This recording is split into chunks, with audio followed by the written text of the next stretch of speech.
about anything. Anything that is can be done finds a place in it.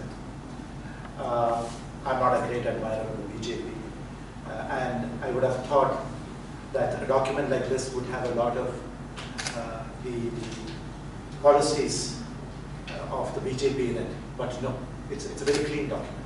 It's a very clean document that looks at education very exclusively. Perhaps it's because it was originally the initial draft came from someone like T.S.R. Subramanian, and this is prepared by a committee headed by Kasturi Rangan. That could be the reason. But it's a very, very, very neutral, very forward-looking, very complete document. I won't go into the details, which I think Archit said about it. The details are there, and the new education policy, the document operates at two levels. One, it is very visionary. At some points, it goes into tremendous details. You can see a mismatch between the level of details that is provided across the document. At some places, there are no details at all. But in some places, they go into such minute details that you wonder whether an education policy should be going into that level of detail or not. One of the most important things that the policy does is, of course, to look at revamp education as well. If this policy is implemented in the next 15 years, 16 years, education sector will look completely different. Rajagiri, our Cochin University, Chinmaya, everything will look very different if it is implemented. If it is, the focus is, as everybody said here, on liberal arts. Now, Flame University is already looking, Pune is already looking at liberal arts, is already implementing liberal arts. It tries to take away education from the silos or the verticals in which today we place ourselves. You have mathematics, physics, chemistry, you study only physics, and if you had asked me before I studied political science and international relations for my IAS about these subjects, I would have had no clue.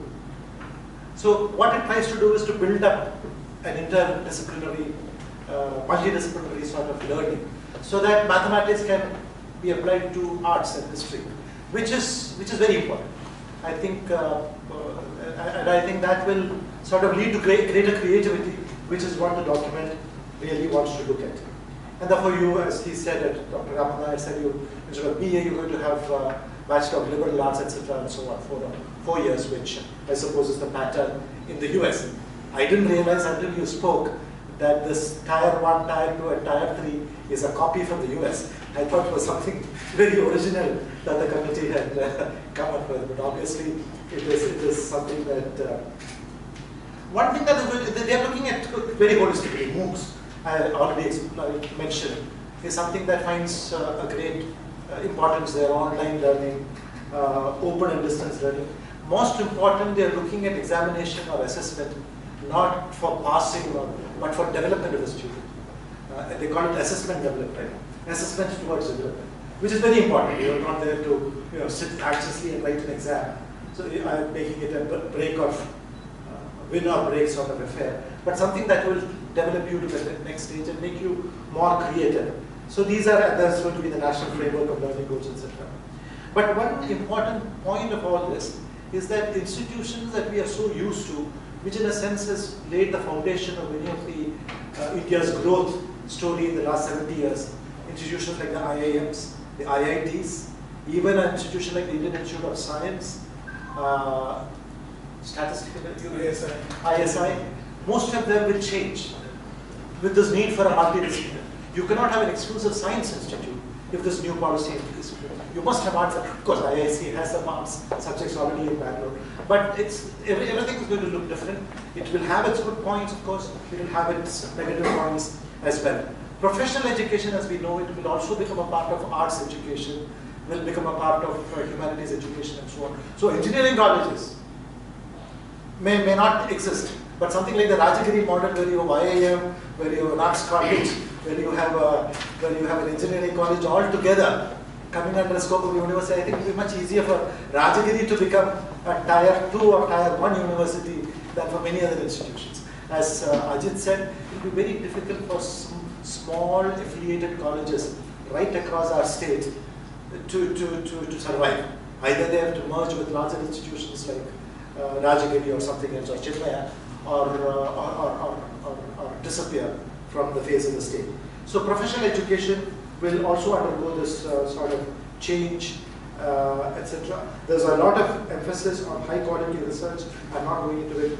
We already spoke of the National Research Foundation. A lot of money is going to be spent, 20,000 crores per year, which I believe a lot of money. Properly used, it can change the face of research to a very great extent. And they also talk of large, long-term mega projects, which is something we don't have in our research. Our research is very tiny little ones. Our research so far is highly obtuse subjects, which does not lead to any practical learning later on. We take them up for research, and of course the person gets a PhD, but its use to society is very, very suspect. All this will come under the National Education Commission, something like the Niti Aayog model that you mentioned. Now, let me quickly go to some of one very important thing. Today, for us, skilling, vocational training is something different, bad. I mean, less, we are all looking for being IAS officers or professors, white-collar jobs. Nobody wants to take up a skilling. The term itself is blue-collar jobs. And it's all done in IITs for the big things, ITIs for the small skilling, vocational training degree, and so on. Now, that is going to change. In a multidisciplinary Tier 1, Tier 2, or Tier 3 sort of institution, vocational education will become a part of the larger. It will coexist along with an engineering degree. It will coexist with a medical degree. It will coexist with a degree in humanities, etc. So it will become a part of the larger higher learning, not something, second tier, third tier, fourth tier, which those who can't make it big, or those who can't afford to make it big, who don't have the money, will not be able to, will move into. So skills education, vocational education will, I hope, get a much higher status in the future, which is required. We don't need all to be doctors, engineers, etc. So that's a very important thing. Of course, one critical point is that there's a lot of emphasis being placed on large-scale advocacy through public messages. I think in page 53 it's mentioned. We don't want this to be another, money spent on advertising like it has happened for Swachh Bharat and Beti Bachao and Beti Padhao. But hopefully that will not happen. But there are some inherent dangers which I noticed, which I quickly flagged. One, if you read the document, there's everywhere an attempt to de-emphasize English and bring up our languages, which on the surface looks very nice. We should promote Malayalam and Hindi, and Tamil and Telugu, etc. But by de-emphasizing English and having these silos of Malayalam, and as you mentioned, ultimately it's going to be an indirect imposition of Hindi as a language. English is being thoroughly, it's not stated there, but it comes out very strongly, de-emphasizing English altogether. He even quotes that the document says that English has come down as an international language across the world, which I doubt. So that seems to be an attempt to impose, bring in Hindi, and the moment Hindi comes in, our local languages will suffer. So I think the importance of English, not only because of that, but English, we are talking and sitting together today, he is in the US, because of English. Even though Shashi Tharoor might criticize English, he is talking, criticize the British. One of the best legacies they left us is English. And if you destroy it, China is desperately trying to learn English. We have had that as a fortune. If you do that, then it is going to be a disaster in the future. Another looming danger is education as a concurrent subject gets taken over by the central government. The state government's role falters, and the unitary nature of our system, the federal nature becomes weak more and more, and the unitary nature goes up, which can be very harmful in the long run.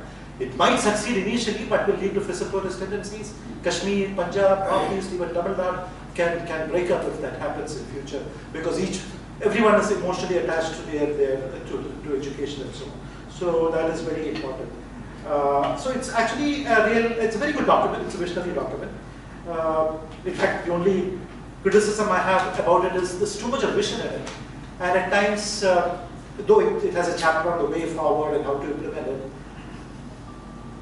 if it is not implemented properly, the track record we have in the last 5 years of implementing policies which are very good theoretically, demonetization, for example, GST, for example, has been terrible. If this also goes that way, then it would be a lot of 20,000 crores per year into 15 years. That's a lot of money. 3 lakh crores. No, not even more. Yeah, 3 lakh crores going down the drain.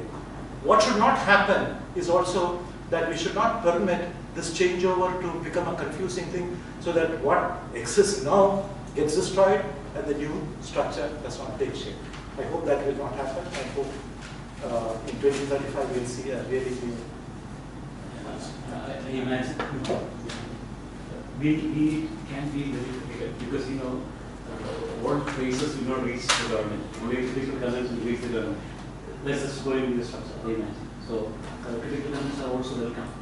I mean, the last part of mine was very good.